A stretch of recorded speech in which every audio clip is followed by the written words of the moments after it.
Going the distance with local sports. This is the X Sports Network.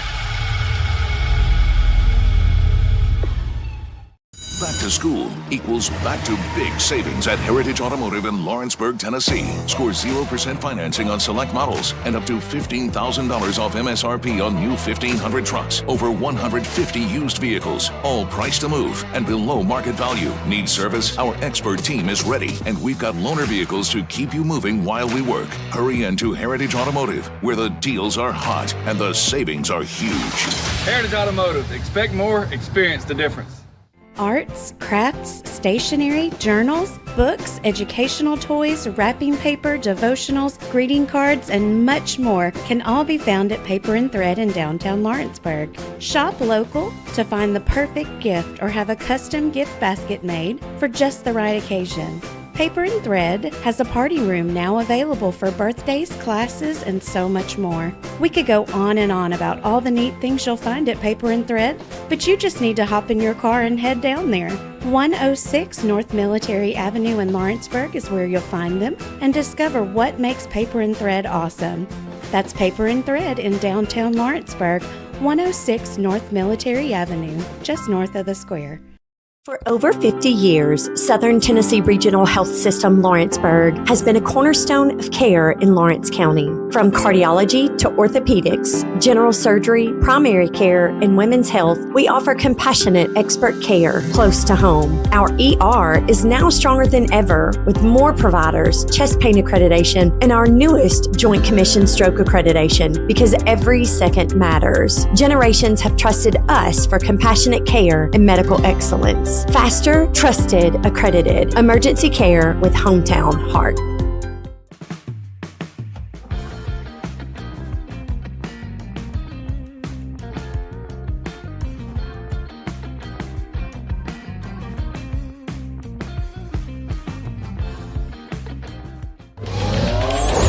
Going the distance with local sports.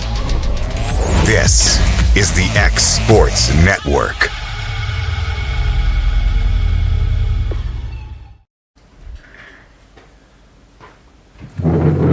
All right, I'd like to welcome everybody in back to the Mark My Words College Sports Show here on the X Sports Network. Michael Marks alongside Bryant Gobble, and we got a lot to get to today. We have the games to break down from this weekend. I mean, the reason we're having the show on Tuesday, not Monday, because it took me so long to get everything written down, that all the stats we need for the show.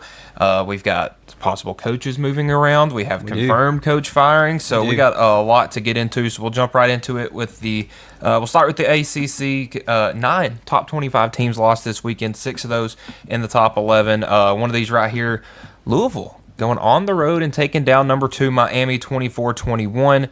Miami was a 2-score favorite in the spread, and it just went all wrong for them. Carson Beck was back to Georgia. Carson Beck, 4 interceptions in this game. Did not help. Obviously the one late in the game where they were on the fringe of field goal range. Probably not the best call there, but we've seen the history of Mario Cristobal and questionable play calling late in games. And we talked about Friday. I thought that Miami would control the trenches. I thought that this is where the game would be won, and it was quite the opposite. It was Louisville. Isaac Brown, 15 carries, 113 yards on the ground. And then on the other end, Mark Fletcher, only 18 yards rushing for Miami. He had been a very good back for them, and they just completely dominated the inside. I want to shout out Chris Bell, wide receiver for Louisville. I think he's probably one of our best receivers in the country that nobody's talking about. Was huge in this game, 9 catches, 136 yards, and 2 touchdowns. Louisville just got out to an early lead, never relinquished it, and caused problems for Miami and their offense.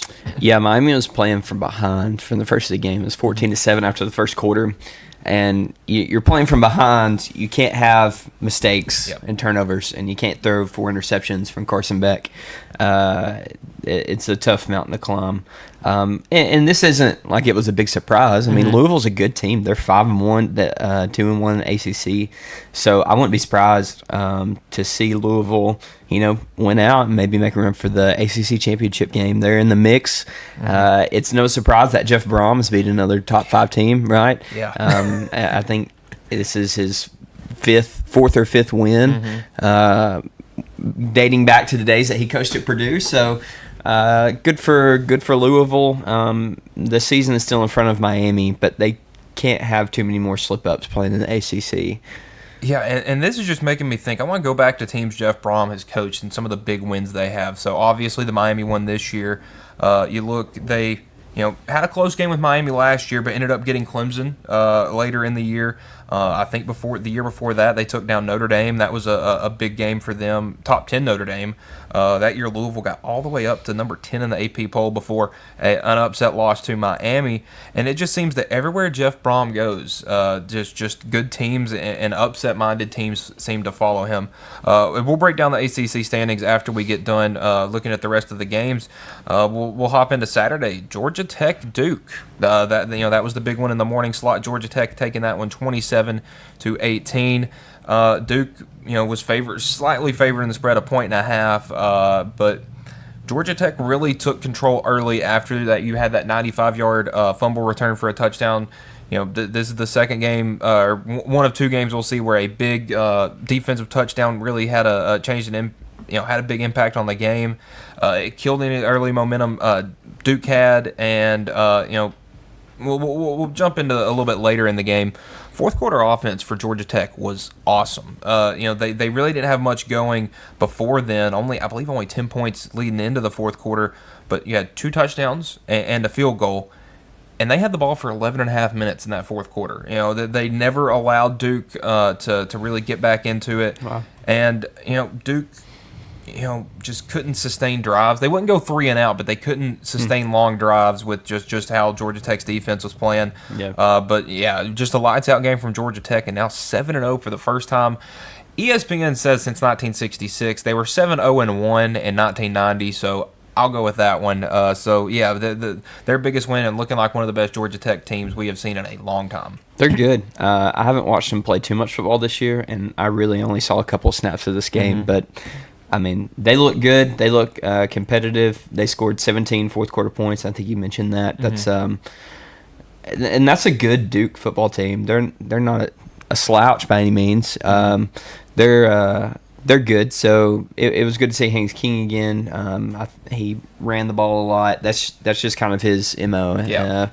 To rush the ball 14 times for 120 yards and a touchdown. That's a lot for a quarterback. But yeah, good for Georgia Tech. They're a good team. Yeah, and I don't want to take anything away from Duke because Darian Mensah had an awesome game, almost 400 yards passing. But if you're not going to get either one of your running backs going, it makes it really hard to stay multiple. But it's crazy, almost throwing for 400 yards and still only putting up 18 points in that one. Yeah, I would take that if I was Duke. Like, hey, your quarterback's going to throw for 373, 2 touchdowns. You'd feel really good about your chances in that one. Yeah, you would. But they only scored 18 points out of that. Yeah. That's something I alluded to, was they wouldn't go 3 and out. They would have these long drives and just couldn't score. Yeah.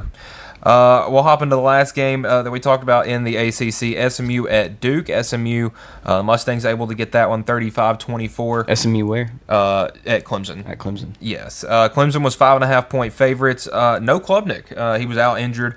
But Christopher Vizina took over and looked pretty good. Had 317 yards, 3 touchdowns. Lost a fumble, but other than that, I think played really good. Kevin Jennings looked great for SMU as well. He was putting up some serious yards. And this game was a lot higher scoring than what you would think a Clemson defense would like to give up. Just looking at their defensive numbers on the year. But this SMU team is legit on offense. They've been putting up points every week, and I still think they're a quiet candidate for maybe sneaking in to the ACC championship game. They're one of 3 undefeated ACC teams in conference play. And I think they got a lot from the run game in this one. I think that's where the difference was, because you had nearly 300 yards passing from Kevin Jennings, just over that for Christopher Vizina for Clemson, but the difference was on the ground. Chris Johnson Jr., 6 carries, 59 yards, and a touchdown for SMU. Derek McFall, 4 carries, 47 yards, and a touchdown. Kevin Jennings had 6 rushes for 20 yards. It was a lot of people doing a lot of things. Clemson, as a team, 30 carries, 35 yards. That's a yard and abysmal. it's what, a yard and a quarter maybe. Per attempt. And that's just not going to win you a single game in the ACC. It doesn't matter how good your passing game is. If you can't run the ball for more than a yard a carry, you're going to lose a lot of games. And we'll jump over to the ACC standings because it's a little strange right now. There's no Miami or Florida State or Clemson at the top. It's Georgia Tech, Virginia, and SMU. If you would have told me that in September, I would not have believed you. Maybe Georgia Tech, but not Virginia and SMU. Those were supposed to be not necessarily bottom feeders. I think we were going to see SMU kind of level out from that playoff run, and I think Tony Elliott was a coach coming into the year that was on a bit of a hot seat and has completely thrown those out the window because Virginia at 6-1 has literally everything right in front of them, and it's just so interesting. Even looking at the one-loss teams, Pitt, Duke, Louisville, Stanford. They're 2-2, but Cal. Yeah. So still, the ACC is as wide open as ever, and I think that it's going to really come down to the finish because right now Miami, Syracuse, some of those teams that we saw hot earlier, don't really control their own destiny. Yeah. We'll jump over to the Big Ten on Friday night. Man, something about Minnesota and PJ Fleck. Anytime they play Nebraska, he seems to just have their number. 24-6, Minnesota taking down 25th ranked Nebraska. Nebraska was favored, almost 2 touchdowns, and Minnesota just got it done. Nebraska got kind of smacked in the mouth, and they laid down a little. You only bit. Scored 2 field goals in the whole game. In the entire game. That's not good. And that was in Minnesota. We mentioned it as like this. This could be a trap game for Nebraska. They're feeling good about themselves, but they got to go to Minnesota. That was played. Was that Friday? Yes. Yeah, that was a weird Friday night game. And it seems they're always kind of strange. Yeah. So Nebraska just laid a big old egg, only scoring no points in the second half. They had one field goal in the first. One field goal in the first quarter, a field goal in the second, and a big old goose egg for the second half. You're not going to win any football games that way unless you're playing like Iowa. And even Iowa scored a little more than 6 points in a game. So, Dylan Raiola, who 5-star quarterback, heavily hyped up and stuff like that. I think Georgia might be thinking they dodged a bullet with this one. 17-25, 177 yards, was sacked, I believe, 9 times. That's just that's a recipe. And I talked about how good Emmett Johnson had looked. He was all right, but really nobody other than him could get the ground game going. And Darius Taylor from Minnesota was awesome. 24 carries, 148 yards, and a touchdown. Drake Lindsey didn't force anything in the pass game, 75% completion or 80% completion percentage there. So he was fantastic and a big win for Minnesota. Nebraska again this year spends 1 week in the AP poll, loses, and then falls out and will probably never be seen from again this year. Their schedule's manageable down the stretch, but it just seems like tough luck for them. And hopefully Penn State wasn't looking at Matt Rule as a replacement just based on this game, because that will look like more of the same for Penn State. It will. We'll jump into the Saturday game, the noon one on Fox. Washington 5-1 on the year, going on the road to face 4-2 Michigan. Michigan coming off that big loss to USC. Washington flying back east. They may have stayed over there. They played Rutgers last weekend. I believe that one was on Friday. And Michigan was heavily favored. Michigan was at home, and they dominated this one from start to finish. I don't cheer against teams necessarily, but I'm sort of glad that Washington lost in the simple fact that all season, ever since that Ohio State game, they deserve to be ranked. They should be a playoff contender, this, that, and the other. And I watched games other than that Ohio State game. They have some good players, but they don't have a great team. Right. And you saw that on Saturday. Really, and even they're so on called good players didn't play good. Damon Williams had 3 interceptions. Jonah Coleman, who's supposed to be putting up all these yards and touchdowns, only mustered 90 total yards, and the one to get touchdown in this game was just not good for Washington. But on the other end, I think that this was probably Bryce Young's coming out party as a passer. This was the first time that we've seen him throw a majority of the time, but it didn't feel like that they were forcing it in a way. It just felt like they were comfortable with him throwing 27 times, 21 of 27, 230 yards, 2 touchdowns. And then Jordan Marshall was huge. There was going to be no Justice Haynes in this game for Michigan, which is taking out your leading rusher, one of the nation's leading rusher. your backup wasn't bad, but he didn't look good against USC last Saturday. I think having a full week to practice with him as the number one back really helped, and a big win for Michigan as they're back up into the top 25. We'll get to the AP poll after breaking down all the games. What was that final? 24-7.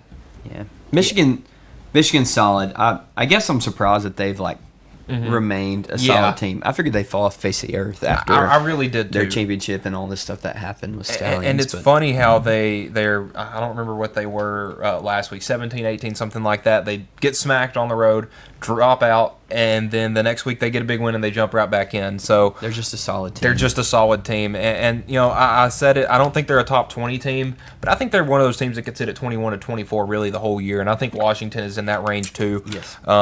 But there's probably 30 teams that could sit at 20 to 25, and there's only 5 spots. So Penn State 3-3 going on the road to face off against Iowa. That was the night game on Peacock. Iowa's favored and got the win 25-24. Surprisingly was a for Penn State and Iowa, I think it was a pretty exciting back and forth game. Obviously Penn State got out to an early lead, held it for a majority of the game, and here comes Iowa. They've been a really solid team this year. Because you look at their 2 losses, it's a loss to an Iowa State team by 3 that was healthy. The Iowa State team has been ruined by injuries, and then a 5-point loss to Indiana. So this is a viable Iowa team, and it seems like every 2 or 3 years they have one. And funny enough, it's their quarterback play that's getting them this, and it's not in the sense of throwing the ball. Mark Gronowski, he transferred from South Dakota State, was a dual threat guy. Kind of like the Pavias and the Haynes King, not like the more mobile guys like a Lamar Jackson, so to speak. 9 carries, 130 yards, and 2 touchdowns on the ground.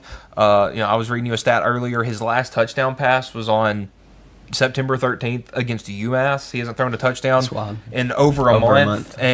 But 7 rushing touchdowns, it's just what Iowa needs, and they got it done. This is Penn State's first game without James Franklin. It was their first game without Drew Aller.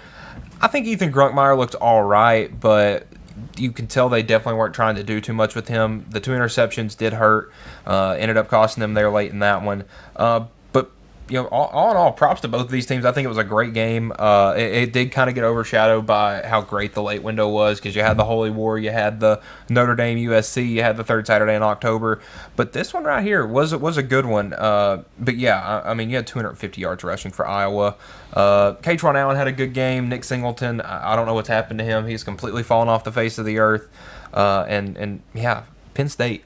It is we're going to be entering the month of, because I believe they are off this next week. Yes, they are off this week. They will be entering the month of November without a Power 4 win. Yeah, Penn State. They're 0-4 in Big Ten play. They're 3-0 outside of Big Ten play, but you played FIU, Nevada, and Villanova. So, and now their next 2 games. At number 1 Ohio State, at home against number 2 Indiana. Yeah, that's rough. I wonder how bad it could get for Penn State this year, and if at the end of the season, if things do get really ugly, if people are like, I wish we would have held on to James to at least steer the ship. I'm wondering if these 2 games go bad, maybe wishing that they kept him for at least the end of the year. At the same time, you can't be late to a coaching search, right? Yes. Like, all of these teams have already fired coaches. Some of them started before the halfway point of the season, so I get it. You don't want to be late. You want to focus on your future. You don't want to focus on an average season this year. So you're sacrificing stability of the program for a couple more months for long-term stability and championship hopes increase if you just get a good coach now and go ahead and start kind of back channeling, because that happens. Yes, that happens. They're in the middle of the season, but the back channel communications already starts, and whispers kind of start to float around. So, Penn State's already trying to whisper in a few of the coaches' ear, maybe their agent's ear, trying to get the attention. So I get why they moved on from James Franklin. At the same time, you're sacrificing this season. It could get ugly for them. Yeah. We'll see. Yeah, I think for most Penn State fans, they're going to just block this season out of their mind. But I'll tell you the real winner coming out of this Penn State situation, Jimmy Sexton. A bunch of coaching agents. He's going to be getting a huge pay cut or a huge pay jump just because every single one of his candidates is going to be getting a pay jump. We've already seen it with Kurt Cignetti. But I think for Penn State that it's like, who are some candidates? Everybody. I mean, we saw Kurt Cignetti get probably the craziest coaching extension we have ever seen, based off a year and a half of work, and so obviously we know it's not going to be Cignetti. Matt Rule, didn't look great in his last game. I've heard Brian Kelly get thrown around. I've heard Marcus Freeman get thrown around. But I think really Penn State is going to get their pick of who they want, and. They obviously didn't get their first pick with Cignetti, but I'm really curious to see what comes after that.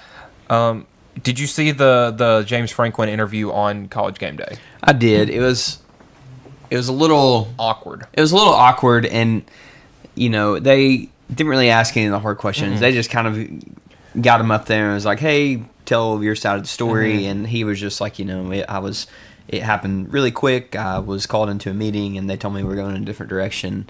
And, of course, you had Nick Saban up there, that, on his side, being like, hey, listen, coaches will always defend coaches. Yeah, and, good for them. You didn't really get a lot out of that. Yeah. It was interesting to see him up there so soon. But I would like to see, I would have rather have seen him sit in a one-on-one with Reese Davis or some other reporter, to where that other reporter can ask the hard questions, because you didn't get when you put him on the set, it's not going to be hey, what's this like? What are your thoughts? This, that, and the other. You didn't get any really accountability questions because Penn State is where they are right now because of James Franklin, and the good is his, but also the fact that they couldn't reach the mountain point, they couldn't ever get over the hump, and they kind of plateaued success is because of James Franklin. Exactly. So I would like to ask, I like to have seen someone ask, hey, what can you own? Why didn't you win the big game? Why couldn't you get over the hump? They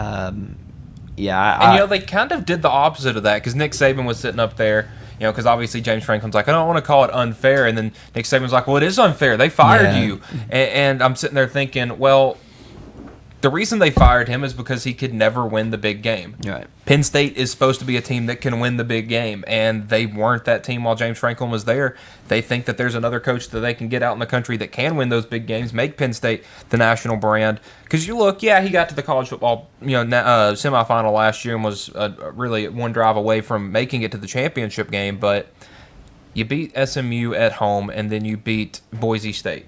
Yeah.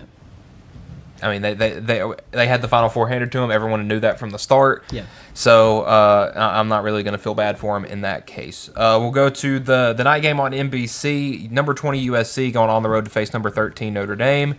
I thought that this was the last true test of the regular season for Notre Dame as of now. Obviously, I know that they still have a Navy on the schedule. I know some of their teams that they're facing later in the year. You don't know what you're going to get from them right now just because of, it's later in the year and we have games to play between now and then. But looking at the remainder of Notre Dame's schedule, they have Boston College, Navy, Pitt, Syracuse, Stanford. Pitt might be able to give them some problems, but other than that, Navy, maybe. Stanford looks all right. Boston College isn't anything great. But right now, this looks like it's going to be the last test for Notre Dame. USC had a chance to jump back in the playoff picture with this game, obviously following that win against Michigan, and possibly get Jaden Maeva into the Heisman talk, but kind of fell on their face in this one. I don't want to say Maeva didn't play good, but you have 2 fourth-quarter interceptions that really changed the dynamic of that game. Funny enough, he had 2 fourth-quarter interceptions last year that sealed the game in L.A. Those 2 were pick sixes. These 2 were not. I think that this USC team is improving. I really do think that Lincoln Riley's got them figured out. But, man, Notre Dame's running back duo in that game was awesome. And, I think they're good enough to get them to the playoffs and maybe even win them a game in the playoffs. Jeremiah Love, total, had 29 touches, and this is passing and or catching and rushing, 265 yards and a touchdown. Jadarian Price, 14 carries, 96 yards, a touchdown, and a 100-yard kickoff return. But yeah, I mean, Notre Dame had a big game, won it, passed it with flying colors, and they probably will make the playoff at this point, and don't really have too many difficult games ahead of them that are gonna could give them a scare. Yeah, I don't think there's too much of a story with this one. Jeremiah Love still looks the part. You'll still see him drafted coming in April. Probably still see Notre Dame in the playoff in some capacity. I don't know if they'll be hosting or not, but they're going to be able to not walk through, but they'll find a way to get into the playoff. And then USC is, in my mind, still kind of irrelevant until Lincoln Riley does something over there in Southern Cal. Because I feel like other than that first year where they made the Peach Bowl or whatever it was, they didn't really have a great a great win. They lost to Utah twice that year, and that was the reason they didn't make the playoff. And it just feels like ever since Lincoln Riley's been at USC, they haven't been able to get the big win. They have 2 games versus ranked opponents this year. They're 0-2 in them. Yeah, they're undefeated against unranked teams. Well, they did beat Michigan, so I will take that back. They're 1-2 against ranked teams, but in the Big Ten, you can't go 1-2. Well, also through a big stretch. I'm curious maybe if the USC donors. I mean, they cut some big checks, I think, to get pull Lincoln Riley away from Oklahoma, and they gave him a lot. And so I wonder too if they. I mean, they're doing okay this year. We'll see if they can build on it to next year. But I wonder if they just get impatient waiting around because they're not getting what they bought into with Lincoln Riley. So far, they haven't. So we'll see if that develops. Yeah, I'm really curious to see where USC goes because it feels like they're either on top of the college football world, they're completely insignificant. Right now, they're kind of teetering on that in that middle ground. We'll hop over to the SEC where we had a good one in the morning slot. LSU and Vanderbilt, the Doors, home favorites in a ranked-on-ranked matchup for the first time, and it feels like forever. And Vandy gets the win. They're 31-24. To be honest, neither defense really impressed me in this one. That was the first thing that glared out to me is that, sure, Vanderbilt was going up and down the field. That was on LSU's defense. It was supposed to be so stout, so good. And then, on the contrary, LSU's offense was not supposed to be very good, and Vanderbilt was letting them go up and down on the field on them. But I will give Vanderbilt props on how their defense looked late. They were able to get stops. It got close there at the end, and they were able to get the lead back and then just didn't relinquish it. Another thing, their sack numbers weren't great, but I felt like Nussmeier was always being picked up. Felt like almost after every play he was getting knocked down. So always kept that. Their defense in the back of his mind when it came to that. And I think it was Pavia's selfishness that kind of got them beat against Alabama. I think he played much less selfish in this game. Still had some moments where there were some read options where he chose to keep when he shouldn't have. But him and Cedric Alexander combined for 31 carries, 131 yards and 3 touchdowns. That'll play. Their passing game wasn't great, but it varied. Cole Spence made some big catches. Eli Stowers, Junior Sherrill, those guys were really good. And, we'll get to it in a minute, because Vanderbilt pretty much took LSU's ranking. They're at number 10 now. This is a legit Vanderbilt team, and I kind of said it jokingly earlier last week on our show that that Vandy Tennessee game, it would be funny if in Knoxville that was for a playoff spot. Well, now it looks like it might be coming up later in the season, and with how well Pavia played, you could tell LSU's defense was missing Whit Weeks, their captain, their middle linebacker, and Pavia was able to take control, and Vandy rolled in that one. Yeah, he ran the ball 17 times. 17. That's a lot for a quarterback. But that, again, Diego Pavia, Haynes King, battering rams for quarterbacks. Yeah, they get the job done. He came on for 3 touchdowns. So good for Vanderbilt. LSU's spinning 5-2 now. Mm-hmm. We'll see if people start getting unhappy with Brian Kelly because the same thing that we've been talking about with James Franklin and with Lincoln Riley.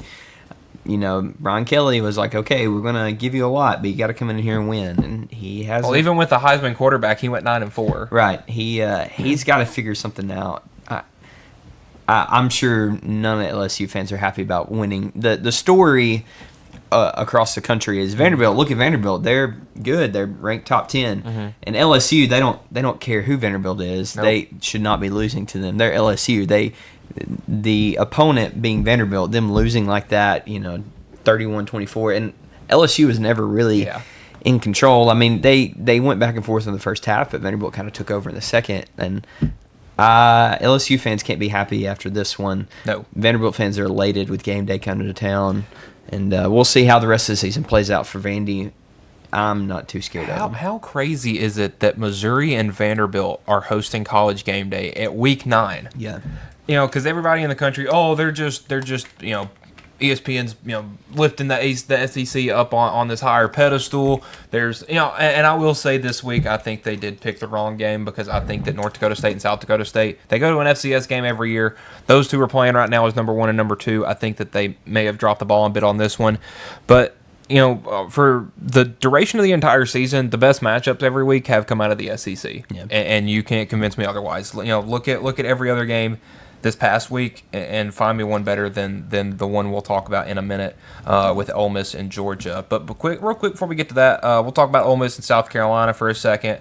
To be honest, they don't deserve a whole lot much more than that. That game was ugly. It was not fun. It looked like a Big Ten game. South Carolina and who? Oklahoma. Yeah, it was an ugly game. I don't think either team looked very good. OU run game, their run game really won them this game with Blaylock and Robinson. They combined for 30 rushes, 160 yards, and 2 touchdowns. And, I'll give props to Oklahoma and the way they handled John Mateer in this game, because they didn't force him to do a whole lot. He didn't have to be huge with his arm. They weren't forcing him to make a bunch of vertical down-the-field throws. It was a bunch of short to intermediate passes, and they didn't force him to run a lot. Obviously, big props to Torrey Blaylock. He won the SEC Freshman of the Week this week, and I think it really won them a game. I said it would be ugly. I said that Oklahoma probably had enough to win this game and play bad. And South Carolina, man, I think they have the second worst, and just watching, I would say the worst, but maybe even the second worst offense in the SEC, only behind Kentucky, only ahead of Kentucky, we'll talk about that game in a little bit, because it was a little strange. But Sellers quite literally has nothing around him. They brought in this big transfer running back, had all this trouble getting him cleared, gets him his waiver cleared, and he's done nothing. Nick Harbert has been a zero factor. Luke Doty, who they kind of use as a tight end wide receiver, they've had to play him at quarterback some this year. So pretty much where I'm getting with that is, if I don't think Lenore Sellers is playing to the degree he needs to get drafted this year. I think he's going to transfer after the season. I think he's going to go somewhere that has an offense that is a little more functional, because South Carolina, Shane Beamer and Mike Shula are about to run off a really good quarterback talent, and the reason they were picked to be so good this year, and if they have completely fallen off the map at 3-4 now. That's usually what happens. What you just described. Yeah, big expectations for a quarterback. Come in, they don't perform, they're going to transfer somewhere else because their draft stock's not as good as it once was. I think Sellers he'll still get drafted. Yes, but it wouldn't be as high now. He was projected first, second round. And I'm sure that's fallen off to third or fourth round. I haven't looked at any mocks, but I guess kind of similar to Carson Beck's situation. Last year at Georgia, Carson Beck, national championship aspirations, didn't set the world on fire, fell on his face, and went to Miami. Now kind of revitalized his career. Be interested to see if Lenore Sellers does the same thing after this season, and see if he checks out. I got to imagine that it's got to be in the back of his mind. Some of the South Carolina players have got to be checked out after this. I guess it'll be interesting to see if Shane Beamer can right the ship at least and try to salvage this season a little bit. But yeah, something's got to change really now. Something's got to change now. I don't know if you strip Shula of his play calling duties, if he even has those. I don't know if you fire Shula and promote someone from within for offensive coordinator, but they haven't looked good. Yeah, and Lenore Sellers, anybody will pay for a 6'3", 240-pound mobile quarterback with a rocket for an arm. I don't think any university in the country would hesitate at throwing him $4 or $5 million in the offseason. And maybe Tennessee ends up being one of those teams. I don't want to speak anything into existence or anything. Now the big game, Ole Miss and Georgia, number 5 versus number 9.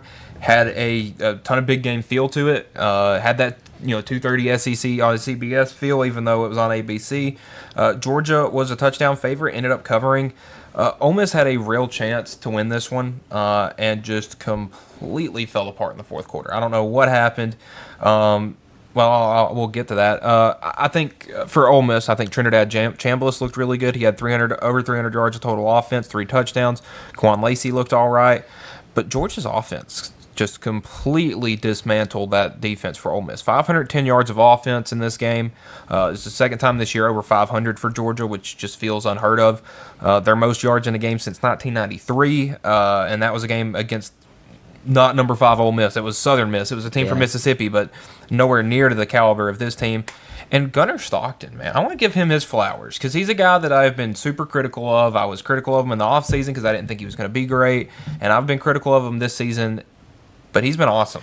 He doesn't make he doesn't. I don't want to say he's been awesome like he's making super precise NFL level throws, but he's not making mistakes. It's the same thing over and over again for the past few years. I said the same thing about Stetson Bennett. I was not convinced. He reminds me of Stetson Bennett. I was not convinced that Stetson Bennett was going to be a guy that could lead Georgia to national championship. I was like, this is ridiculous. Who is this guy? In today's football landscape, you've got to have a bad dude sitting back there behind center, and I'm like, you want some big 6'4", 225-pound stocky mobile quarterback, and you got Gunnar Stockton on this at this point, who's 5'10", 210 pounds. Yeah, Stockton is the same way, and Georgia is still Georgia. They're not as experienced and as deep on defense as they have been. They're not the Georgia defense that won back-to-back national championships, but they are still good. And I saw it on X earlier. Someone described Georgia like you're going to have to kill them to beat them. You have to kill them. Yeah, you're not going to knock them out because they're going to get right back up. Yeah, they're good. They scored 17 points in the fourth quarter and held Ole Miss to 0. I don't know if that's probably a little bit of both. Ole Miss trying to hold on to a 2-score lead and getting a little scared, and also Georgia just locking in and being like, okay, we're not going to make mistakes. We have this championship DNA still in us, and Kirby's a good coach, and it's not a surprising result. I think this game was coached kind of how the fans felt, because you get to the fourth quarter and almost like just hold on to the lead, and they're trying to run the ball and it's not working, and they're going 3 and out and punting, and then Georgia, it's like, man, let's air it out, let's get it down here, let's run the ball, do all this, that, and the other. Chauncey Bowens and Nate Frazier were great. They combined 27 rushes for 133 yards, and this allowed Georgia to control this game in the second half. They had 20 more plays total than Ole Miss. They had the ball for 38 minutes to Ole Miss's 21 and a half. It was 38 and a half to 21 and a half, somewhere around there. And at that point, when you have 20 more plays than Ole Miss, the fact that they only won by 8 is surprising, because that's almost 3 drives right there. Yep. Mississippi State and Florida. This ended up being the funeral of Billy Napier. We'll get into that in a little bit. Florida was favored by 10 in this one when the lines closed, and Mississippi State probably had the choke of the weekend. Up there, kind of close to Miami. You're in field goal range. The ball is at the 29-yard line. There is under a minute left. I think there ended up being like 25 seconds left at this point, 30 seconds left, and you're throwing the ball. Now, I get it. Mississippi State's had some shaky kicks this year, but you got to run that ball. Devon Booth had a really good game. Over 100 yards. I believe had 2 touchdowns or something close to it. He had a really good game nonetheless. And I was getting somewhere around 5 yards a carry, and I don't know. It's just little coaching mishaps like that if you can pick them out and look at them, look really bad. I think Blake Shapen looked really good. 24-36, 324 yards. Wasn't able to get in the end zone. Yeah, Devon Booth, 22 carries, 105 yards, 2 touchdowns. And it just blows my mind that you don't give your guy the ball there. Had their kicker missed a kick in this game? I don't believe he had, but I know they missed one against Tennessee, so I know that kicking isn't a freebie for them. But all in all, it was just an ugly game for the middle portions. There were some early points, but the second, third quarter wasn't much. I think Brennan Thompson and Anthony Evans, the wideouts from Mississippi State, had a really good game. But turnovers ended up costing them some serious points in this one. And funny enough, this is the third coach in the last 5 seasons to be fired following a win against Mississippi State. Obviously, Billy Napier this year, Jimbo, 2023, 151-10, and ended up getting fired. And then Gus Malzahn, 24-10 in 2020, and ended up getting fired. So it seems like Mississippi State is ended up being kind of the nail on the coffin for some of these teams. Yeah, they're close. They're getting there. My wife is currently taking classes in Mississippi State, and tuition dollars have went to Mississippi State, so I got to root for them. Yeah. They're close. Florida, they can rot, and you know where. I don't care what that program does. I hate that they won. I wanted Mississippi State to pull it out. But that shows you what they think of Mississippi State by firing their coach after a win. And you know, there were reports earlier in the week that he was going to get fired no matter what the result was, and I thought, man, there's no way you fire a guy after he gets a win. I get 3-4 isn't what Florida should be, but it's funny enough that since Billy Napier has been there, that you kind of look at 3-4 Florida and you're like, yeah, that's kind of what we expected almost. The third Saturday in October, number 11 Tennessee going on the road, number 6 Alabama. Alabama ended up winning that one 37-20. Alabama, the first team to lose the rushing attack and win the game since 2003 when Tennessee went down to Tuscaloosa and lost the rushing battle and won the game. Tennessee, going into this game, led the SEC in sacks and tackles for loss. You had 4 tackles for loss in that game, no sacks. That's part of the problem. Bama had 4 sacks, 8 tackles for loss. And you know, this is kind of a thought I was trying to formulate yesterday, and I really thought about it this morning. Tennessee's defense is to make or break. They're either going to get in the quarterback's face, you know, get a tackle for loss, you know, bat down a big play, you know, or getting burnt. That's missing the edge, taking bad angles, missing tackles. That's Tim Banks' thing though. He's going to take chances, and if he gets beat, he gets beat. And that style will never win you a meaningful game. Sure. You're not going to be able to try to just send crazy pressures or even not. You know, it feels like sometimes in these big games he's like, oh, my front 7 can get it done, and you know he'll send 4, maybe 5 at a time. That's not going to win you a game. I look back at the 2021 Alabama Texas A&M game when Texas A&M beat number 1 Alabama. Is the perfect formula for beating a number 1 team. You got to send 6. You got to send 7. I get, it's going to leave a guy wide open. But as long as that quarterback cannot see that guy, he's not going to be able to throw it to him. The same thing this year. If you send some pressure in Ty Simpson's face, now he's looked good in the pocket when he's had time. Mm-hmm. He's struggled when he's had to get out of the pocket and escape. I think that if you can do that, you send some crazy pressures, because obviously Bama was going to score in this game. You knew that. I think sometimes prolonging that damage may have ended up hurting you, because Bama was putting on 8, 10, 12 play drives, and there wasn't anything that Tennessee could do about it. I'm not blaming the defense on this one. A lot of people, the defense deserves their share of the blame. I think just because of how they played last year, I'm a lot more critical of them this year. That's fair. I think they do need to be better. They need to be better at tackling. They need to be better disciplined. This one of the biggest plays of the game was Colton Hood getting that pass interference call right there in the second half. They need to be better, but the offense needs to be better as well. I said it yesterday. I'll say it again. If you would have told me Alabama were holding them to 30 points on offense, I would have signed up for that. I'd be like, yes, Tennessee's offense, the number 1 offense in the nation, we can score more than 30 points against Alabama, no problem. And that didn't even happen. Didn't even come close. No. We looked terrible at times, inept, just mistakes. And Joey, obviously, the most critical mistake of the game, the kill shot, was right there. Going into the half, you can break that situation down. You can be like, well, if you break that situation down, you're like, okay, you can't run it because you want to come away with some type of points. And I say you have to run it. I get that a lot of people are like 7 seconds, no timeouts.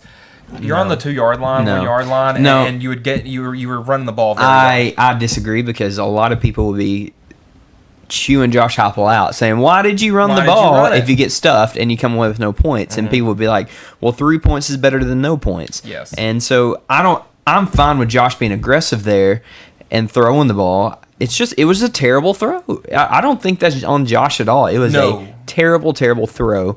I'm fine with the play call. I'm not going to sit here and pretend like I know more than Josh Heupel. I don't. But I'm fine with the play call if Aguilar puts that way out more towards the goal line instead of throwing behind his tight end. that ball's not intercepted. Yeah. At worst, it's batted down. You live to see another play. You kick a field goal, you get on the half, 10-16, something like that. Yeah. So instead, that's a 14-point swing going And the it's other way. 23-10 or 23-7 or whatever it was, yeah. or whatever it was going into halftime. Whatever it was. It did not feel The great. offense has got to be better. And you can't, I said it last week too, in preparation for this game, you can't have 10 penalties. You can't be sloppy. And that's been a marker of a Josh Heupel team is they play loose, they play fast, but they're going to make mistakes. Yep. They're going to get dumb penalties. And I wish it would stop because you're never going to win big football games. And, I was listening to a radio show this morning asking the same question, kind of what we mentioned earlier about other programs. Is this it? Yeah. Have we hit the ceiling? Are we going to be a 9-3, 10-2 team at best? Have we plateaued? Are we always going to be a sloppy, undisciplined team that has nightmare road games in the SEC? Is this it, or can Josh Heupel change? Well, we'll have a couple of years to find out, because if you remember, kind of with the Kirby Smart Georgia teams, he got them to the national championship in his second year. But really, it took them 5-6 years to get to where they were being consistently really good, and we're getting to the 5th, 6th year of Josh Heupel's term. So are we going to start seeing that change? I don't know. Yeah, I by no means want to fire the guy. I'm by no means. No. I'm not unhappy with where we are. Am I satisfied? No. Of course, you want more, but you realize where we were 5 years ago, just dead, like in the grave, buried 6 feet under. And Heupel came in year one, breathed life into this program that you hadn't seen in a long time. Yep. You're selling out the stadium. You're winning football games. You're scoring on average, 40 points a game, minus this past weekend. You're having fun. You've beaten all these great teams that you had trouble beating the previous 15 years before he showed up. Good for Josh Heupel. Good for the program. I am very happy about that. But is this the ceiling? We got to see it. Can he go the next step? He deserves the chance to try. But you've got to see. I don't think it's going to happen this year because they just got to find a year where the offense and defense are good at the same time. 2021 it was the offense. 2022 it was the offense. 23 it was the defense. 24 it was the defense. 25 it's the offense again. Can 26 be both? Yeah, that's that. Or could something happen this year and things turn around? I don't think it's happening this year. I think either. you've already seen the undisciplined tendencies of this team. I think you've seen the issues and the holes not be filled in. I guess if you get a couple of your star players on defense back at the end of the year, maybe. In my mind, I'm starting to forget about them and be like, okay, we have what we have. This is what we have. This is what we have, and you've got to play through it. I don't know if those holes can be filled by the end of the year. Yeah. I just don't. Alabama's not going to be able to put up any numbers this year that are going to blow anyone away. But as long as they stay healthy, I really don't think there's a team left on their schedule that can beat them. I think their defense, they've realized that it's their weakness this year because their defense hasn't been any. Obviously they made big plays in this game, but it had been a weaker spot. I still think Tennessee ran the ball really well against them. Yeah. So what's the best way if your defense is your worst thing? Keep your offense on the field. How do you do that? You have 6 to 8 minute drives, and that's what they have excelled at this year. There wasn't really one stat necessarily that you could pick out in a box score and say that this won the game for one team. But that pick six before half really kind of flipped the game around. And I think without it, if you have take a touchdown away from Alabama, give a touchdown to Tennessee in the sense that play never happened, I think we're set up for an all-time finish in this one. And, we didn't get it, and props to Alabama because they made the plays. Yeah. We'll hop over to the Big 12. Arizona at Houston. The Cougars take that one 31-28. Ethan Hernandez, walk-off kick for Houston. He had missed a field goal the drive before that would have given them a 31-21 lead and kind of iced the game. Then Arizona goes down, ties it up, and he gets another opportunity. Kid drills it. Proud of him for that. Houston was really efficient through the air, and then they pounded the rock on the ground. Dean Connors had 100 yards on the ground. Connor Wigman had 98 yards on the ground and a touchdown. Just another heartbreaker for Arizona. It feels like they've gotten right there in so many of these games and just weren't able to hold it up at the end. Noah Fafita, 24-26, was almost perfect through the air. Houston just had the ball last and was able to put the ball through the uprights, and a big win for the Cougars. We'll talk about the Big 12 standings in a minute because they're getting a little shaky too. Baylor And TCU was what I thought was going to be our high-scoring game of the weekend. It wasn't all that I had hyped it up to be, sadly. TCU ends up taking that one 42-36. Just under 900 total yards of offense for both teams. But TCU's defense is to blame for that, and in a good way. They forced 4 turnovers, 3 of them being interceptions, all coming in the fourth quarter when Baylor was trying to get back in this game. Josh Hoover looked really good for TCU, 22 of 31 for 231 yards and 3 touchdowns. Kavorian Barnes had a really good game on the ground for TCU and really kept them from being too one-dimensional and really led to them having so much success. And then for Baylor, they struggled. Sawyer Robertson wasn't good. He was below 50% passing, and they weren't able to get too much of a run game going. So the Baylor Bears struggled a bit in that one as they fall to 4-3. TCU up to 5-2, and they're still, I think, one of the best teams in the Big 12.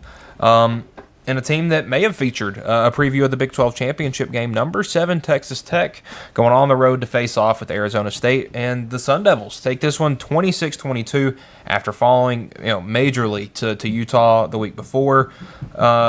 Saturday, you saw how important Sam Leavitt is to this team. He had 319 yards passing. The team had 125 the week before. Yeah, without him. This allowed them to vary their play style. Raleek Brown ran the ball really well for Arizona State. And this is another game where it was the instance of Arizona State had the ball last. We saw Arizona State had a lead. Texas Tech goes down and scores, leaves too much time left. Arizona State is able to march down the field and score and take the win. A lot of 3 to 5 play drives for Texas Tech, and they never were really able to get the run game going with Cameron Dickey. And it was, a big game without having your starting quarterback, Baron Morton. And it was a game where you could tell that Will Hammond was a freshman and that Baron Morton is a senior. And, you were playing a freshman instead of a senior in a tough road environment against still a really good Arizona State team. Sometimes you're going to struggle, and Arizona State picked up a big win. It feels like they have one of these every year, and now it's not necessarily in the hands of Texas Tech, but they're still in the driver's seat. But it can get a little shaky, especially with these two teams down here. Number 23 Utah at number 15 at BYU. The Cougars ended up taking this one 24-21. Utah sort of exposed BYU's defense a little bit. Dampier was throwing it really well, around 250 yards. They ran for a little over 225, so they had nearly 500 yards of offense, but they had too many long drives not result in points. They had 3 in this game that were 60, 70-yard drives that ended in turnover on downs. Mm-hmm. That loses you ball games, because that is 3 possessions right there where even 3 field goals, you win the game 30-24. 3 touchdowns, you win the game 42-24, and you look dominant. I think the running backs in this game were great. Daniel Bray for Utah, 10 carries, 121 yards and a touchdown. L.J. Martin for BYU was awesome, 26 carries for 122 yards. Wasn't ever going to be a high-scoring game. This is going to be one of those where your defense won you the game. And, BYU had their defense win, sort of. It kept them in it. It got a little touch and go there at the end, but BYU's defense kept them in it and picked up a big win for the Cougars. And it seems like they're the team with the late-game heroics. So this week, 11-5. The games I picked wrong. Pretty much all the ACC games, it seems, picked Louisville to beat Miami, or Miami beat Louisville, and Duke to beat Georgia Tech. Those were obviously wrong. I picked Nebraska, I picked Washington, and I picked Texas Tech. So I'm not really too mad at any of those. I feel like most of those ended up coming in somewhat upset fashion. So now let's jump into it. Billy Napier. He's out the door, and Florida is looking for a head coach for what it feels like the millionth time. I mean, they're almost in the Tennessee boat of things when it comes to looking for coaches. I mean, who do you go for if you're Florida? You've struggled the last couple of years. Billy Napier was never going to be the guy. I never saw him being the guy. I think you prematurely fired Dan Mullen. And before that, it was never going to work with Jim McElwain. It was, probably never going to work with Will Muschamp. Urban Meyer was always the guy and then left, and they've sort of been in a bit of a pit since then. What does Florida do? You mentioned 2 names that they could go back to. You can always come home, Urban Meyer, right? That's some. I'm sure Florida fans would want to revisit the glory days, and win another national championship with Urban Meyer. Now he has been just a mess of a leader for a program. Like, just some of the things that come with him and the baggage that he carries and the off the field stuff that comes with the programs that he run, even whenever his horrific time at the Jaguars in the NFL, like, some of those instances were embarrassing, and I don't think Florida needs to go back to that because Urban has not proved that he can keep his nose clean. Somebody else interesting, Dan Mullen's doing great at UNLV. Yep. I don't think that'll happen, though. Look for Dan Mullen, maybe potentially go to Penn State, maybe another. I think Dan Mullen will be hired away from UNLV. Yes. Definitely not going back to Florida, though. That would be funny if they went back, but I don't think that's possible. Yeah, because I would say out of the teams we've seen bring their old head coach back, we've seen West Virginia do it with Rich Rod. Yeah. They're not off to the best start. So we've seen some teams trying to go back to the glory days. Obviously, UCF with Scott Frost. Yeah. So some of them haven't worked, but It ain't gonna I don't happen. think it's too crazy to try to go back. Obviously, Yeah. I think the hottest coach for you. I think Jed Fish is a great option. He's the head coach at Washington. Yeah. He got Arizona to a 10-win program back in 2023. He's only 49 years old, so it's a younger guy. He's been around everywhere. It feels like he's coached 7 NFL teams or been on 7 NFL staffs. Been on 6 college staffs since 2002. Florida's his alma mater, and I think he wants to. I think at this point he finally wants to settle down. Yeah. And if he wants a long-term job, I think Florida is the team. We've seen Washington look really good this year. Now, obviously, the struggles comes in was, does he bring Damon Williams with him? Does Florida try to retain DJ Lagway? What comes with that? But if you want to, you're talking about the glory days, obviously with Urban Meyer. I think Lane Kiffin's the closest thing in college football that we have to Steve Spurrier. Sure. And I think that's kind of what Florida needed as a rejuvenation in the early 90s when they took Spurrier away from Duke. They wanted offense. I don't know if they necessarily wanted an arrogant head coach, but they wanted some offense. They wanted points. They wanted excitement. That's Lane Kiffin. Yeah. He's going to put up the points.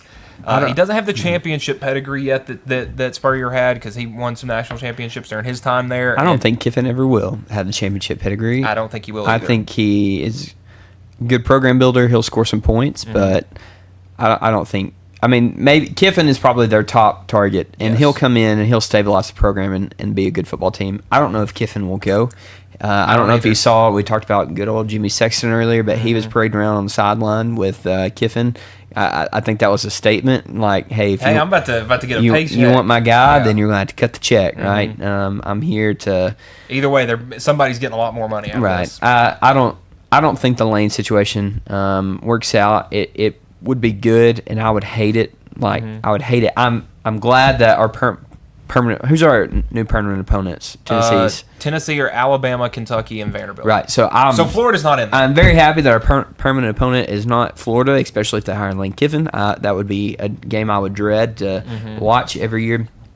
But someone that also could be a good stabilizer. It's probably the same person I'm thinking. It's probably James Franklin. Yeah. Yep. I mean, that name's been popular. That's nothing, unique to our brains, but Florida would take 10-2 with losses to Alabama and LSU every year, or Alabama and Georgia, whatever their opponents Franklin has had success in the SEC, obviously with Vanderbilt. Vanderbilt good. So, those are the names that come to the top of my head. They could hire someone outside the box. They could go the Napier route again, where they hire an up and comer.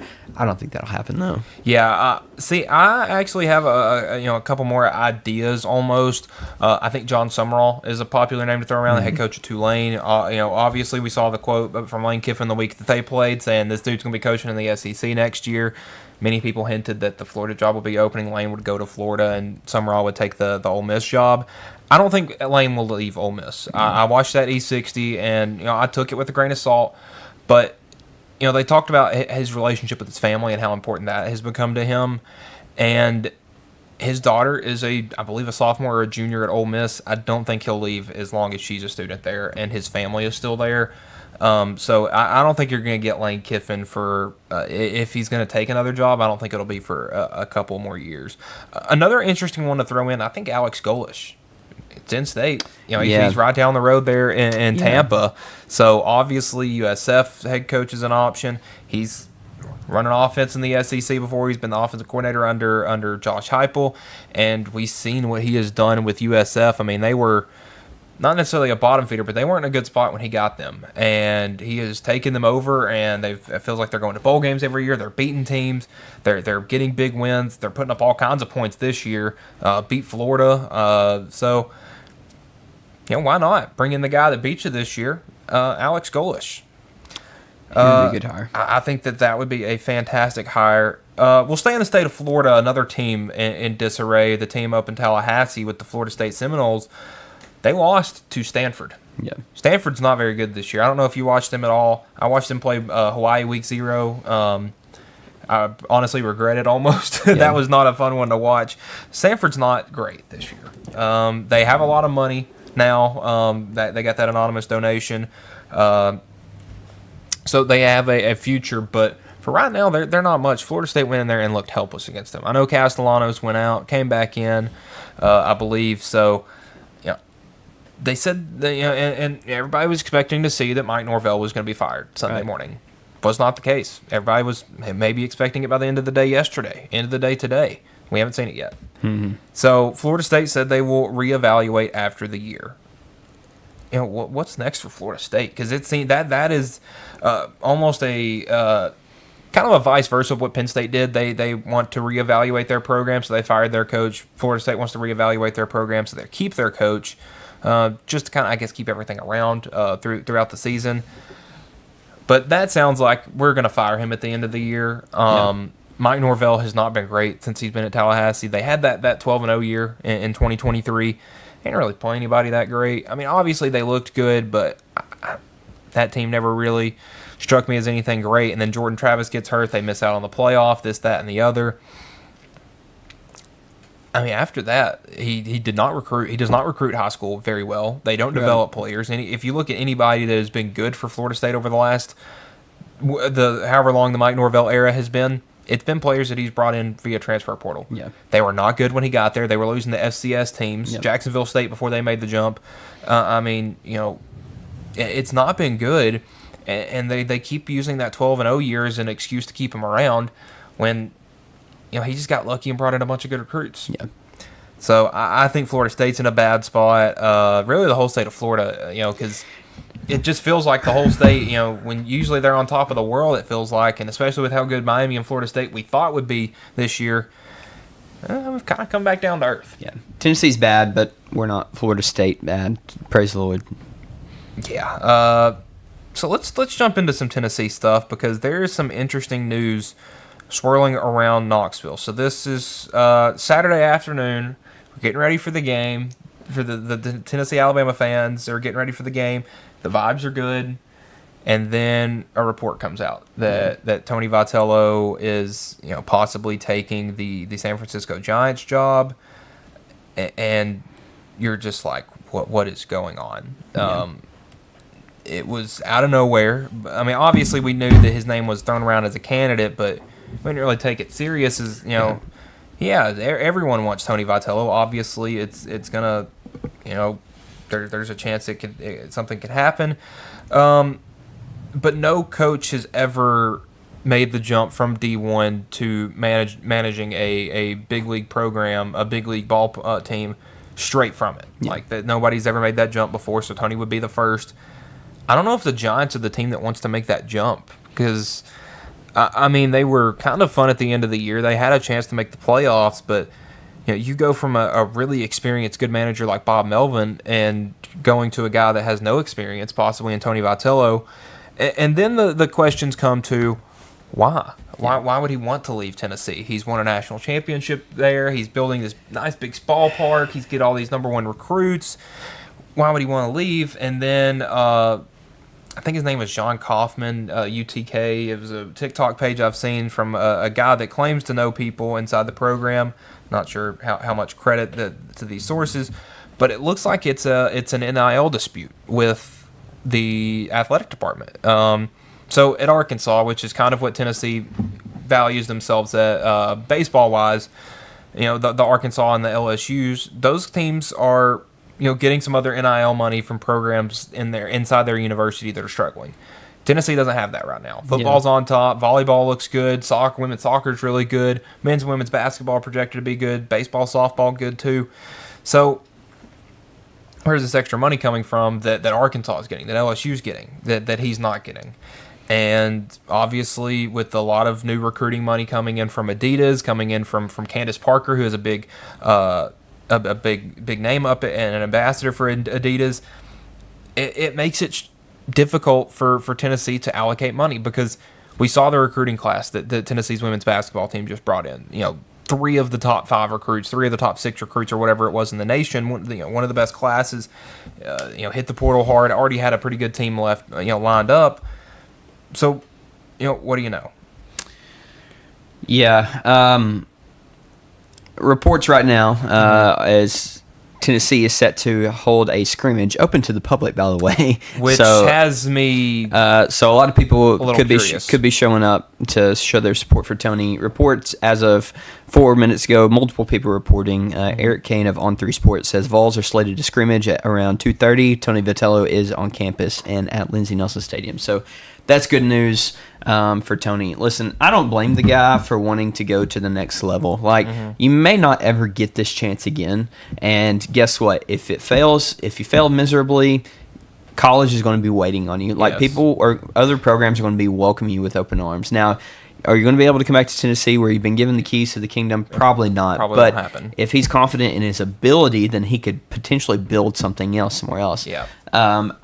I get it if I'm him. I also get being torn because he has been given, the keys to whatever he wants. They're building this impressive stadium. They've won a national championship. The money coming in for facilities is enormous. And, he has so many players in the MLB that we've never seen this before, as many Tennessee Vols going to the MLB as we see.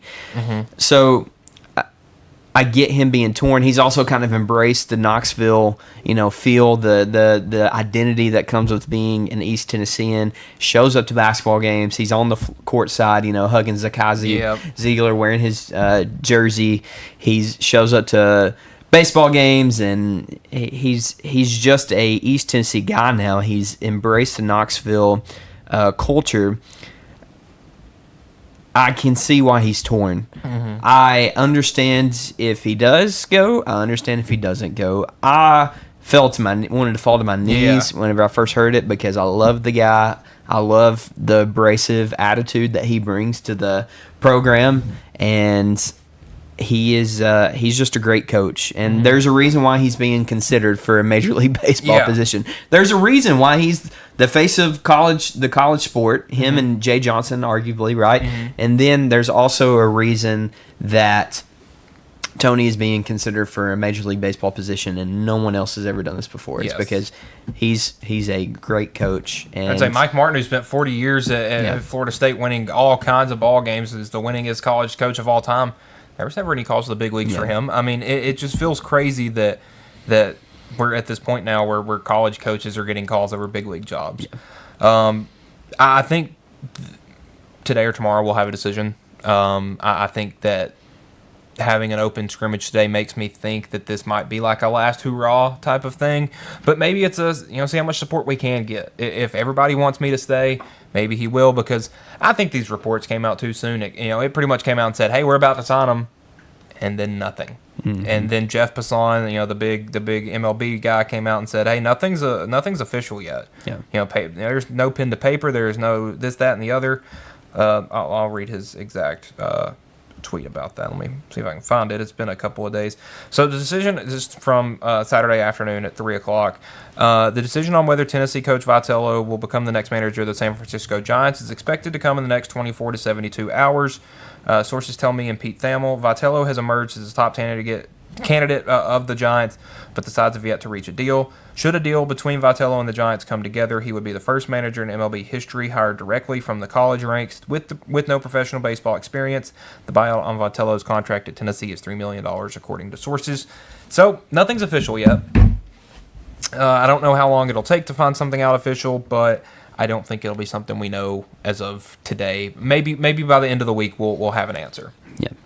All right, so last up, let's look at the new AP poll because it just feels like this thing keeps getting weirder and weirder every week. Michigan back in at number 25, Arizona State back in at 24. These are two teams that struggled mightily on the road last week and were able to pick up big wins and get back in this week. Illinois back in at 23. Texas falls one spot to 22 following their close call with Kentucky. I mean, how do you get outgained by Kentucky? Yeah. You lose that game in every sense, other than you have more points at the end. Cincinnati up 3 spots to number 21. They're 6-1. Cincinnati could be a sneaky team. LSU drops 10 spots from 10 to 20. People talk about, why is this SEC team only dropping 3 spots and my Big 12 team's dropping 4 spots? Stuff like that. That shows you that they have no faith in LSU, that they think that this went from a top 10 team to nothing in 1 week. Louisville stayed put, or they're jumping in. They went all the way from unranked to 19. Yeah. That's insane. South Florida up 1 spot to 18. Tennessee down 6 spots to 17. Virginia moving up 2 spots to number 16. This is one of those weeks where if you won and it was ugly, you're still going to move up because a bunch of teams lost. Missouri up 1 spot to number 15, another team that got an ugly win on the road. Texas Tech dropped 7 spots after losing on the road to an unranked team that is now ranked. I think that may have been a bit too much when you have I don't think that they should be ranked below Notre Dame is what I'm getting at. Notre Dame with 2 losses, Texas Tech with 1, and really come down to the wire in that one. Texas Tech dropped 7 spots from 7 to 14. Oklahoma somehow went up a spot to number 13. Notre Dame up a spot as well to number 12. BYU jumps from 15 to 11. Hey, they're 7-0 and they're outside the top 10. That feels a bit disrespectful to me, considering all but 3 teams in front of them, 4 teams in front of them have a loss. Vanderbilt at number 10. It's the first time Vanderbilt's been ranked in the top 10 since 1941. So 74 years, that's a long time. Or 84 years, pardon, and that's incredible. Yeah. It's incredible. Miami and Notre Dame at 10 and 9. It feels crazy just to think about where we were a week ago. Miami dropped 7 spots. Ole Miss down 3 spots to number 8. Georgia Tech up 5 spots to number 7. It feels crazy having Georgia Tech with a single-digit number by their name. Oregon up 2 spots to number 6. Georgia jumped from 9 to 5. Alabama from 6 to 4. And then number 3, Texas A&M. Number 2, Indiana. And number 1, Ohio State. Looking at teams just outside, on the outside looking in, we got Southern Cal, Utah, and Tulane. We have Memphis drop out. They were an undefeated team. Right now it looks like South Florida is the group of 5 spot for the taking. And they'll have to earn it. They still got some tough games left on their schedule, including one this weekend. So, it's just some great stuff. And, college sports is just always the best. And it always has us something to talk about. That looks like it will do it for this episode of the Mark My Words College Sports Show here on the X Sports Network. I'll try to be back with a little show tomorrow. Try to have that Wednesday show. We'll preview some games for this weekend. We'll talk about maybe some more coaching changes because there's some SEC coaches that are on a seat that is getting really warm that we didn't talk about in this episode. So for Michael Marks and Bryant Gobble, you've been watching the X Sports Network.